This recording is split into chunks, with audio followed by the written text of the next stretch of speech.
নিঃস্ব অবস্থায় কি দোয়া করতে পারেন একজন মানুষ, এই দোয়াটা শিখে নেন, ইনশাআল্লাহ আপনার জীবনের সমস্ত সংকট কেটে যাবে। আমি নিজেও ওই দোয়াটা বেশি বেশি করার চেষ্টা করি।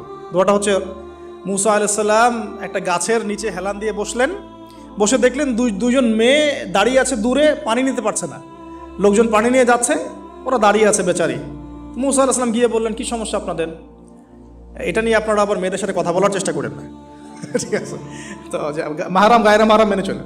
তারা বললেন যে আমাদের বাবা অনেক বৃদ্ধ মানুষ, আমরা পানি নিতে পারি না যতক্ষণ না আমাদের কম পানি নিয়ে চলে যায়। মুসা আলাইহিস সালাম তো একটু বললাম না, ফিজিক্যালি খুব স্ট্রং ছিলেন, থাকে না বডি বিল্ডার, সামনে গিয়ে কথা বলে সরো পানি নিতে দাও, তখন মানুষ একটু মূল্যায়ন করে না। তো মুসা আলাইহিস সালাম এভাবে পানি নিয়ে দিলেন এবং বাছুরদেরকে পানি পান করালেন, করিয়ে গাছের নিচে এসে বসে আছেন। বসে বসে তিনি দোয়া করছেন, এই যে দোয়াটা তিনি দোয়া করছেন, রব্বি, একটা নেক কাজ করলেন, নেক কাজ করলেন না, মানুষের উপকার করলেন, নেক কাজ করে এসে গাছের নিচে বসে দোয়া করছেন, আল্লাহ এখানে তো আমার খাবার পানি বাসস্থান কিছুই নাই, আমি কি করব?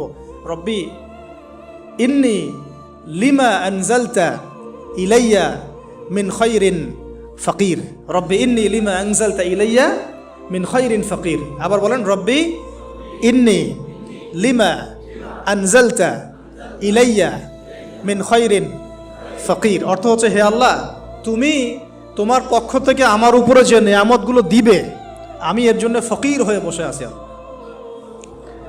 অর্থ বুঝে পড়বেন ভাই, নামাজ রোজা হজ জাকাত যাই করেন আল্লাহর ওয়াস্তে অর্থ বুঝে পড়বেন।